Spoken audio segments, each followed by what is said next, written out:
కుంభరాశి వారికి కొన్ని ప్రయత్నాలలో స్వల్పమైన ఆటంకాలు ఎదురవుతాయి.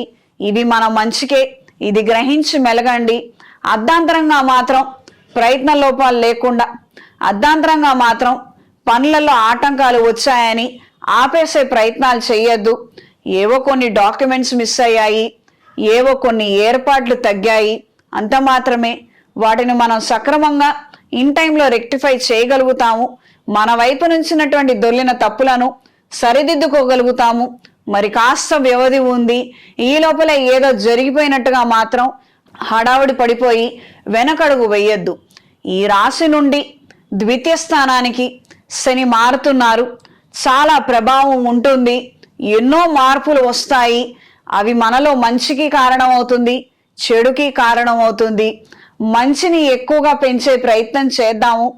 ఏదైతే చెడు ప్రభావం ఉందో అది మనంతట మనము విచక్షణ జ్ఞానంతో తగ్గించుకోగలిగితే మంచిది. నీరసము, కోపము, బద్ధకం, ఏ పని చెయ్యాలనిపించదు. ఈ రకమైనటువంటి మార్పులు ఏర్పడతాయి.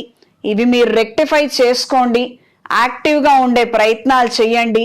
ఎక్సర్సైజులు కావచ్చు, మోటివేషన్ స్పీచెస్ కావచ్చు, స్నేహితులతో సరదాగా కాలక్షేపం చేయండి. మిమ్మల్ని మీరు ఇంప్రూవ్ చేసుకునే విధంగా మీ ఆలోచనలు మెంటల్గా టెన్షన్ ఫ్రీగా ఉండగలిగితే పరిస్థితులు మీకు అనుకూలంగా మారతాయి. కొత్త ఉద్యోగ ప్రయత్నాలలో అంతంతపు మాత్రపు ఫలితాలనే అందుకుంటారు. ఈ వారం స్త్రీలు ఉద్యోగ నిమిత్తం కొన్ని కఠినమైనటువంటి నిర్ణయాలను అమలు పరచగలుగుతారు. మంచి మార్పులు ఏర్పడతాయి. విదేశాలలో ఉన్న వారికి, విదేశాలు వెళ్ళాలనుకునే వారికి అంతంతపు మాత్రపు ఫలితాలే ఉంటాయి. చేదాకా వచ్చినటువంటి ఒక అవకాశం చేజారే విధంగా ఉంటుంది. కొంతమందితో మనకి ప్రత్యక్షంగా కానీ పరోక్షంగా కానీ ఉన్నటువంటి ఒక సంబంధం కావచ్చు, వ్యతిరేకత కావచ్చు, ఎనిమిటీ కావచ్చు, దీని ద్వారా మనం ఇబ్బంది పడే అవకాశం ఉంటుంది. ఈ విషయాలలో మాత్రం జాగ్రత్తలు అవసరం. ప్రత్యేకంగా వ్యాపారాలు చేసేవారికి మీ లావాదేవీలకు సంబంధించిన అంశాలు కావచ్చు, రుణాలకు సంబంధించినటువంటి విషయాలు కావచ్చు, వేరే వాళ్ళతో చర్చించద్దు. మన వాళ్లే కదా, మన కుటుంబంలో వ్యక్తులే కదా, చేరదీసి చెప్తే ఏం తప్పు ఉంది. ఈ ప్రయత్నాలు మాత్రం ప్రస్తుతానికి ఆపేసేయండి. ఆరోగ్య విషయంలో తగు జాగ్రత్తలు అవసరం. ఆర్థికంగా కాస్తంత మెరుగుదల అనేది ఏర్పడుతుంది. పురోగతిని సాధించగలుగుతారు. దూర ప్రయాణాలు అంతంత మాత్రంగా ఉంటాయి. ఈ వారం విద్యార్థులు కాంపిటేటివ్ ఎగ్జామ్స్లో పార్టిసిపేట్ చేసేవాళ్ళు ఎక్కువగా శ్రద్ధ వహించవలసి ఉంటుంది. మానసికంగాను శారీరకంగాను అలర్ట్గా ఉండటము, టెన్షన్ ఫ్రీగా ఉండటము, కాస్తంత కష్టపడాలి, ఇంకాస్త కష్టపడితే మంచి ఫలితాలు వస్తాయి. ఈ ఆలోచనలతో ఉండండి. ఎంత కష్టపడ్డా అదే 60 కదా, మనకు పెద్ద బెటర్మెంట్ ఏం లేదు. ఎంత కష్టపడ్డా మనకైతే ర్యాంక్ రాదు, మనం ఎలాగో మేనేజ్మెంటే. ఈ ఆలోచనలు మాత్రం మార్చండి. చదివేది మన నాలెడ్జ్ కోసం, ఎగ్జామ్ రాసేది మనకు ఆ నాలెడ్జ్ ఎంత ఉందని తెలుసుకోవడం కోసం. ఇది గ్రహించి మెలగండి. ఏదో మార్కులు రావటం కోసం చదువుకోవటం, మార్కులు వస్తే ఇవ్వటం కోసం, దీని ద్వారా ఎవరికి ఏ ఉపయోగం లేదు. కానీ నువ్వు ఎంత చదువుకున్నావు, సబ్జెక్ట్ ఎంత గెయిన్ చేసావు, అందులో ఎంత ఇన్డెప్త్ నాలెడ్జ్ ఉందో దాని ద్వారా నీ అభివృద్ధి ఉంటుంది, నువ్వు ఎదగగలుగుతావు.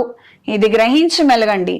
రీసెర్చ్ ఓరియంటెడ్ సబ్జెక్ట్స్ తీసుకున్న వారికి కాలం అనుకూలంగా ఉంటుంది. రకరకాల వ్యక్తులతో పరిచయాలు ఏర్పడతాయి. మంచి సమాచారాన్ని అందుకోగలుగుతారు. ఎంఎస్, పిహెచ్డి చేసే వారికి అనూహ్యమైనటువంటి మార్పులు ఏర్పడతాయి. గురువుల ద్వారా, పాత సీనియర్ల ద్వారా మంచి అవకాశాలను, ఆర్టికల్స్, దానికి సంబంధించినటువంటి విధంగా ఏవైతే ఏర్పాట్లు ఉంటాయో అవన్నీ మీరు అందుకోగలుగుతారు. ఇది మీ వ్యక్తిగత అభివృద్ధికి కారణమవుతుంది, మానసిక సంతోషానికి కారణమవుతుంది. ఈ వారం కుంభరాశి వారికి కలిసొచ్చే రంగు ఆకుపచ్చ, కలిసొచ్చే దిక్కు పడమర, కలిసొచ్చే సంఖ్య 4. ప్రతిరోజు శ్రీ విష్ణు సహస్రనామాలను క్రమం తప్పకుండా పఠించండి. స్వామివారి దేవాలయంలో హరిచందనంతో, తులసి మాలతో అర్చన జరిపించండి. ప్రతి వారం క్రమం తప్పకుండా పిండి దీపారాధన సమర్పించండి.